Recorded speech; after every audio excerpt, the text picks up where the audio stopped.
eigentlich habe ich das ganze Stück, also von A bis Z oder Alpha bis Omega, je nach Alphabet, geschrieben, ohne irgendeine Gläubigkeit, sage ich dazu jetzt mal.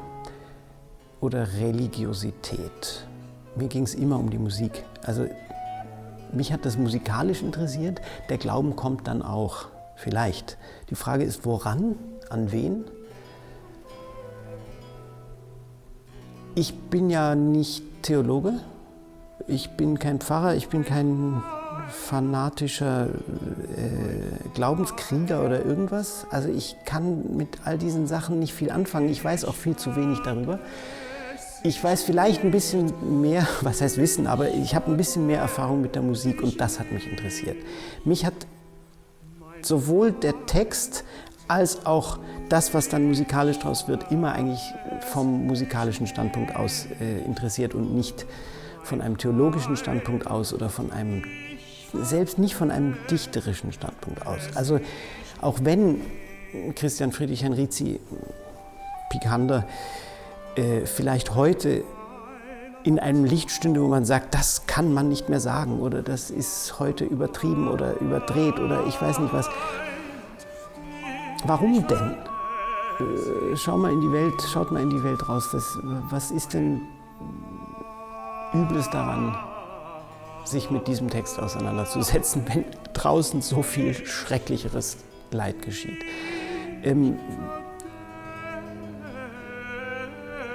Nein, es hat mich theologisch nie beschäftigt.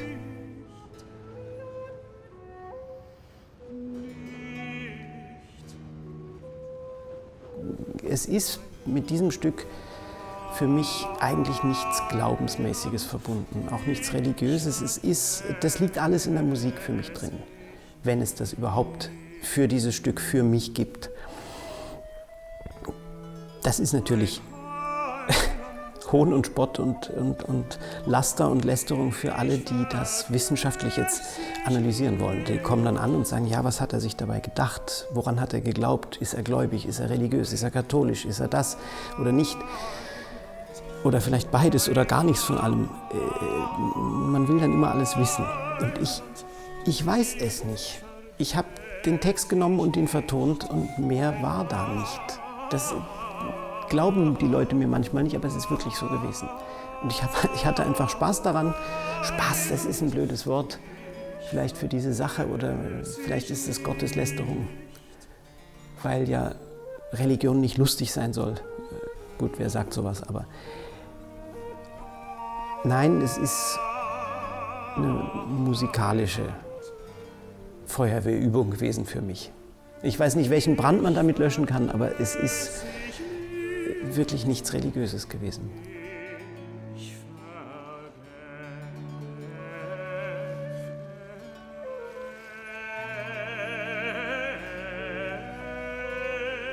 Also ich bin keinesfalls ein Atheist, auch nicht religiös, ich bin irgendwie so gar nichts, ich weiß es nicht. Das nicht. Vielleicht bin ich spirituell, aber was heißt das jetzt? Und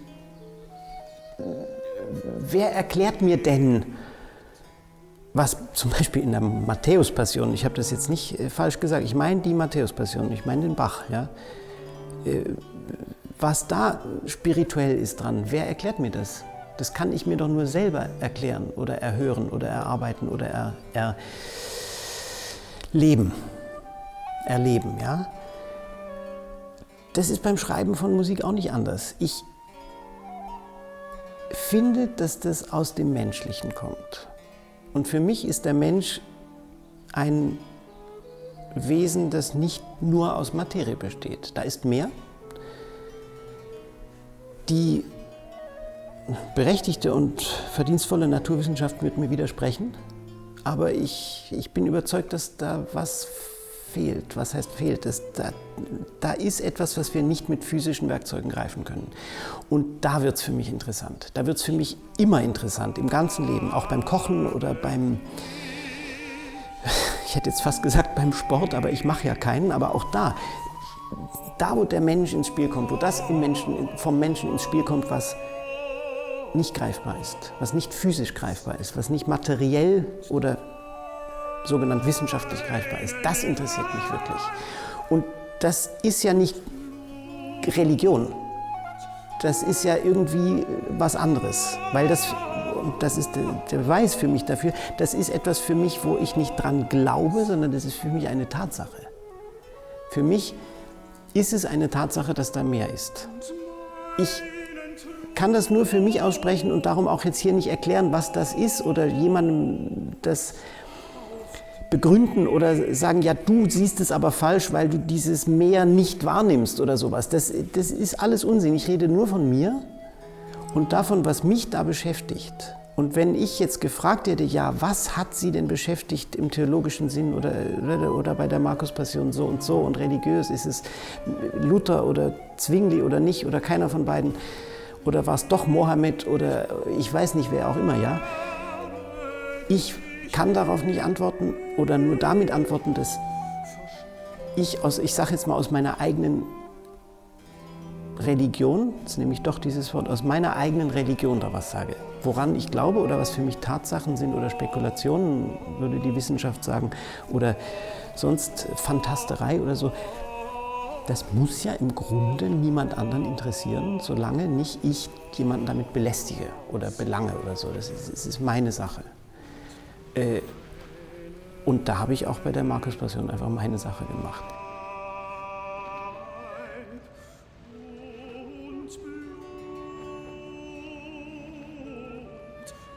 Also wir haben ja zwei Sorten von Rezitativen, die in der Passion vorkommen. Die eine Sorte ist das Sekko-Rezitativ, sogenannte Sekko-Rezitativ, wo ein Sänger, wer auch immer das ist, mit Generalbassbegleitung gestützt, getragen wird, von Generalbass getragen wird und umgeben wird. Und wir haben auf der anderen Seite die Sorte, die das auch hat, aber eben Accompagnato-Rezitativ genannt wird. Darum Accompagnato heißt begleiten, also weil eben zusätzlich zu diesem tragenden Fundament des Generalbasses noch in diesem Fall beispielsweise die Streicher dazukommen. Da habe ich einfach die sprachlichen Regeln befolgt. Ich kann es nicht anders sagen. Ich habe gesagt, ich will Jesus nicht, wie Bach in der Johannespassion es macht, Sekko begleiten, sondern so wie es in der Matthäuspassion geschehen ist, 1727, mit Streicherakkorden. Obwohl wir nicht wissen, ob Bach diese Markuspassion je vertont hat, habe ich mich doch an ihm orientiert und da ganz konkret an der Matthäuspassion. Die sind schon auf einer anderen Ebene natürlich als Sekko-Rezitative. Ja, warum? Weil sie in der direkten Rede stehen. In dem Sinn, dass jemand selber spricht. Das ist einfach Grammatik. Jesus sprach, Doppelpunkt, Anführungszeichen, und dann kommen die Streicher. Das ist eine andere Unterlage sozusagen, ein anderes Fundament. Das andere, die direkt sprechen, wir reden zum Beispiel von Petrus, der zu einem späteren Zeitpunkt in der Passion dann auftritt, oder von der Magd oder von Judas, dass die diese Aura nicht haben, auch das ist bei Bach abgeschaut. Der Petrus, der redet, der quasselt immer rein, der kann nicht warten. Der ist ungeduldig und da gibt es dieses eine Rezitativ. Petrus aber sagte zu ihm, und wenn sie sich alle ärgerten, so wollte doch ich mich nicht ärgern. Und normal ist ja, dass ein Akkord angestimmt wird im Generalbass, im Basso Continuo, und dieser Akkord steht und dann beginnt der Sänger zu sagen, so und so. Nicht so Petrus, da beginnt es gleichzeitig. Also der Akkord, der Anfangsakkord im Basso Continuo kommt mit dem Sänger, beziehungsweise nein, mit dem Evangelisten, der ihn ankündigt. Und später, wenn Petrus dann, der kommt ja ein paar Mal vor, wenn er dann selber spricht, ist das auch so. Also der macht immer den dritten Schritt vor dem zweiten und will schon, bevor er überhaupt weiß, was er will. Und das ist seine Aura. Darum erwähne ich das, weil jeder Mensch hat sein energetisches Feld oder seine Aura, seine Schwingung, sagen wir es mal so. Jeder Mensch hat seine Schwingung und die von Jesus ist in diesem Fall eben die mit den Streichern. Die von Petrus ist dieses Voreilige. die von der Magd, das habe ich auch in der Instrumentation gemacht, die dann Petrus herausfordert und sagt, du bist doch auch einer von denen, die da mit Jesus im Garten waren oder so. Ja, die soll so tussihaft daherkommen und so soll sie das auch singen. So habe ich es auch geschrieben. Schrill, hoch, komische Intervalle, solche Sachen, das ist ihre Energie. Judas, der Zweifler, von dem man niemand so recht weiß, was er für einer war. Ist verhalten, zurückhaltend, hat wenige Töne. Jetzt in der Markus-Passion sagt er fast gar nichts. Das ist seine Energie. Er ist zurückhaltend und wahrscheinlich sich sehr wohl bewusst, was er da macht. Und Jesus hat eben diese Wolke um sich, diese Klangwolke, in der er steht. Und die ihn schon mit dieser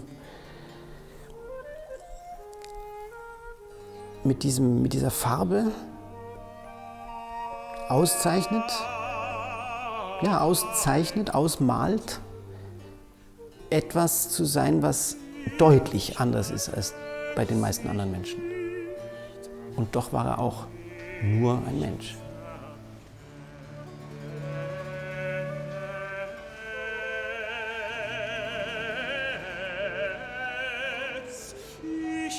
Es gibt relativ am Anfang des Stückes, am Beginn des ersten Teils, die erste Arie, die in dieser Passion vorkommt, Mein Heiland, dich vergesse ich nicht, die ist sehr lang. Das war keine Absicht. Ich will da niemanden quälen, wirklich nicht. Aber es ist ein Moment der Ruhe, des Innehaltens, des Ankommens, ein Moment der Landung, des sich ausbreiten Lassens von Dingen, die einen vielleicht in diesem Moment beschäftigen, dass man vielleicht auch mal abschweift, eindöst, wegdämmert, irgend sowas. Das geht da alles. Ungeplant. Ich wiederhole mich, ich habe das nicht beabsichtigt. Die Arie ist für 2 Leute komponiert. Für die sie zuerst aufgeführt haben, für Johanna Barz an der Traversflöte und für Georg Poplutz als Tenor. Fast alle Stellen, ich sage fast, weil manchmal haben die Spieler im Laufe des Projektes gewechselt. Ich hatte jemanden angefragt, der musste absagen, ich hatte aber für den schon was komponiert.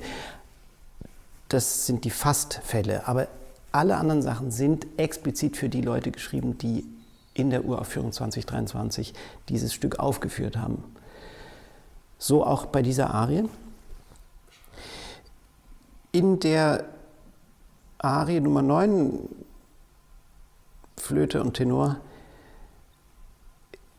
könnte man sich denken, dass diese beiden Hauptakteure, dass die, weil sie ja eine eng verwobene melodische, harmonische und motivische,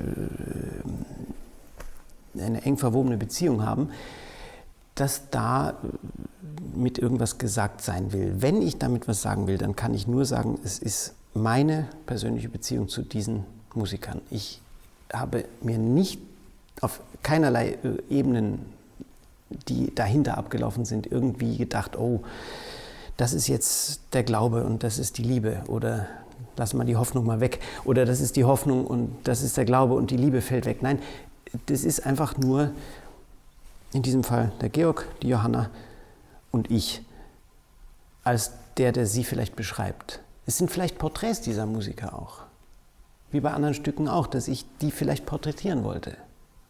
Dass ich sage, ich habe diese unfassbar großartige Flötistin und jetzt muss die dieses sauschwere Ding da in F-Moll spielen. Mein Gott, F-Moll für eine Traversflöte, barocke Traversflöte, ja, viel Spaß.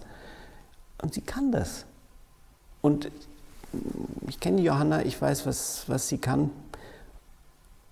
Und vielleicht habe ich einfach sie da komponiert. Und beim Georg genauso.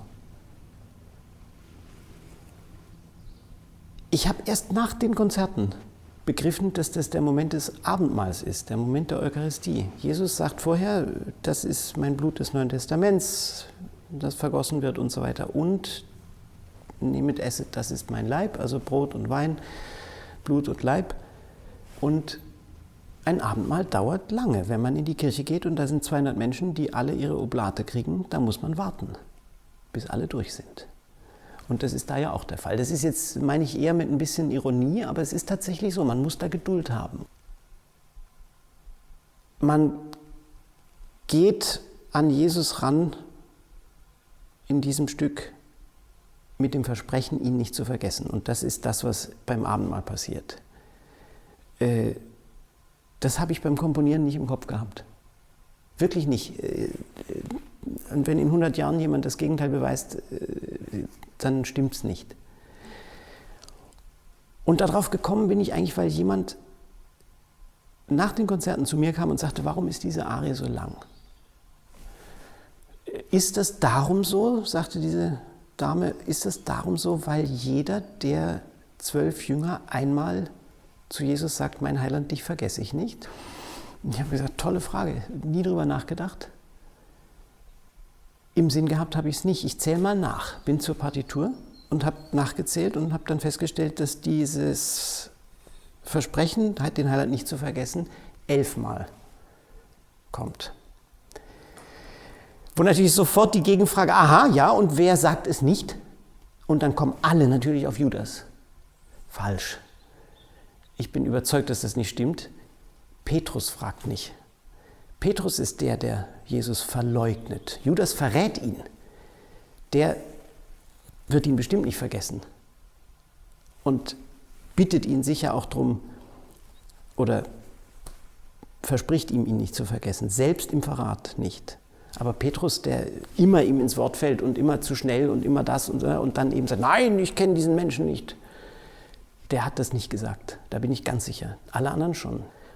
Und ja, diese Zuhörerin hat mich darauf gebracht. Das kam Ende März 2023. Dass ich erst nach den Konzerten selber drauf gekommen bin, dass diese Arie, mein Heiland, dich vergesse ich nicht, das Abendmahl ist, beweist ja, dass ich mir wirklich nicht viel dabei gedacht habe, als ich es geschrieben habe. Wirklich nicht. Und am ersten Tage der süßen Brote, da man das Osterlamm opferte, sprachen seine Jünger zu ihm.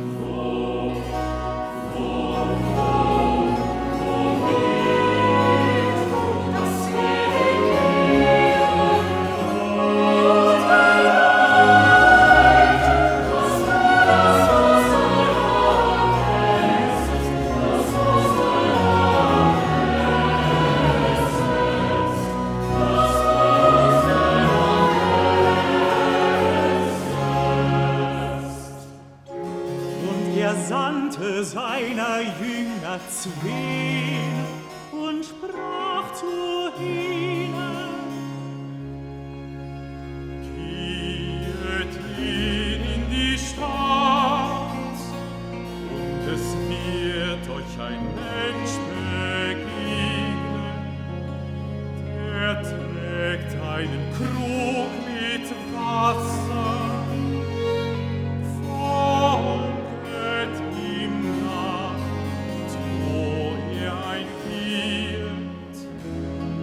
Spricht zu dem Hauswirt,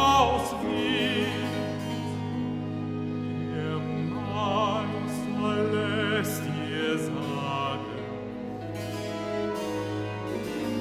wo ist das Gasthaus, darinnen ich das Osterlamm esse mit meinen Jüngern.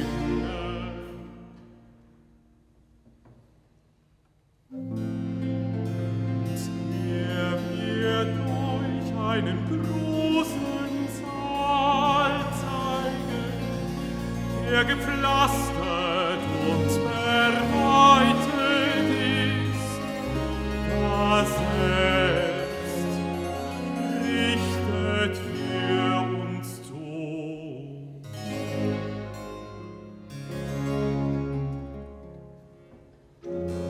Und die Jünger gingen trugen aus und kamen in die Stadt und funden, wie er ihnen gesaget hatte, und bereiteten das Osterlamm.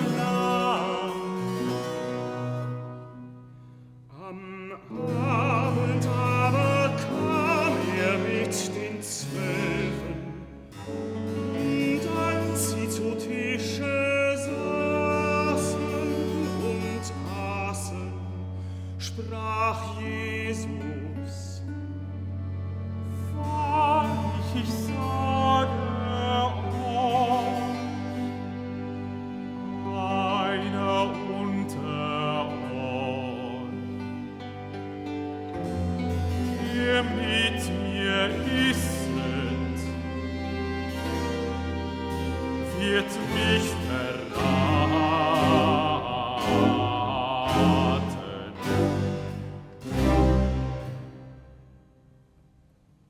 Und sie wurden traurig und sagten zu ihm, einer nach dem anderen: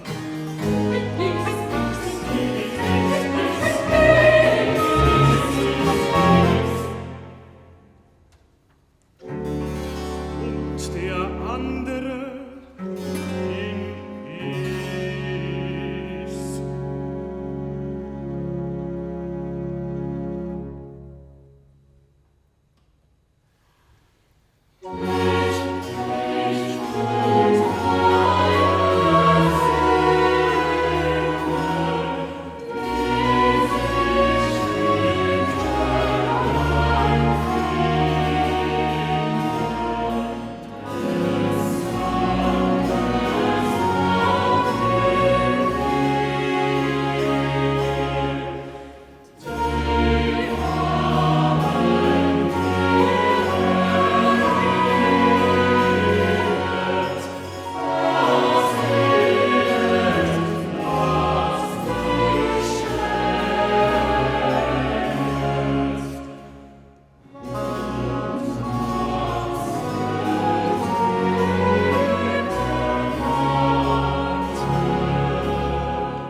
Er antwortete und sprach zu ihnen: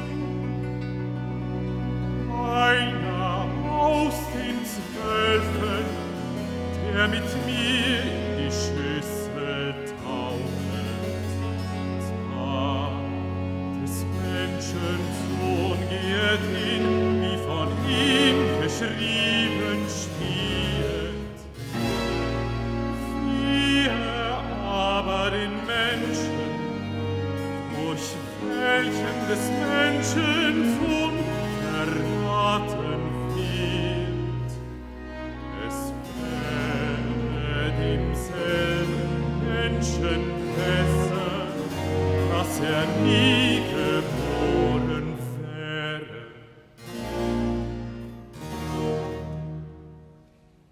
Und indem sie aßen, nahm Jesus das Brot, dankete und brach's und gab es ihnen und sprach: Nehmet, esset, das ist mein Leib. Und nahm den Kelch und dankete und gab ihnen die, und sie trunken alle daraus. Und er sprach zu ihnen: Das ist mein Blut des Neuen Testamentes, das für viele vergossen wird.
mein Heiland, mein Heiland, dich vergess ich nicht, dich vergess ich nicht, mein Heiland, dich vergess ich nicht, mein Heiland, dich vergess ich nicht.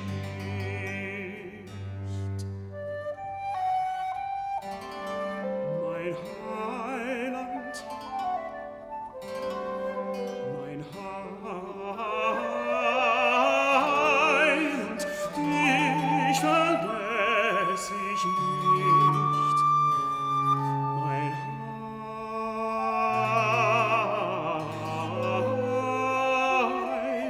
dich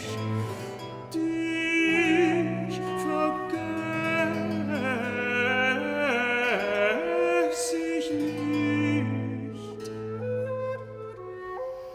Nicht, mein Heiland,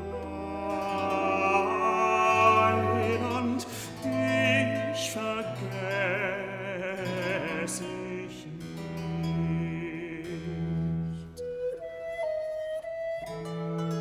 Mein Heiland, dich vergess ich nicht. Mein Heiland, mein Heiland, dich vergess ich nicht. Mein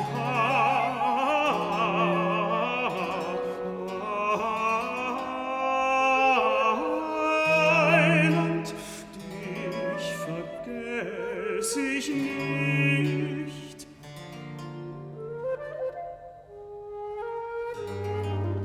Mein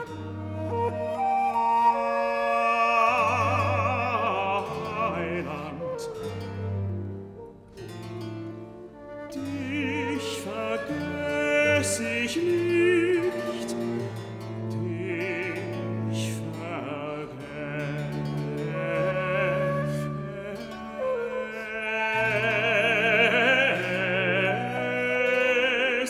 ich nicht. Mein Heiland,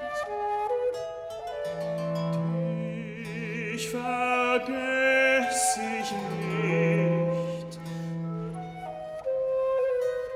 Nicht.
mein Heiland, mein Heiland. Dich vergess ich nicht, dich vergess ich nicht, mein Heiland, dich vergess ich nicht, mein Heiland, dich vergess ich nicht. Mein Heiland, mein Heiland, dich vergess ich nicht. Mein Heiland,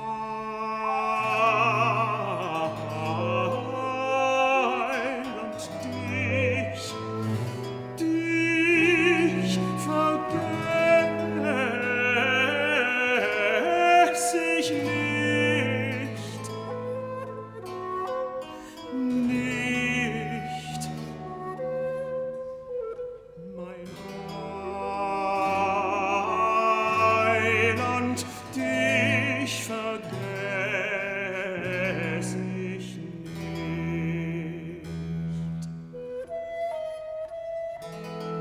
Mein Heiland, dich vergess ich nicht. Mein Heiland, mein Heiland, dich vergess ich nicht. Mein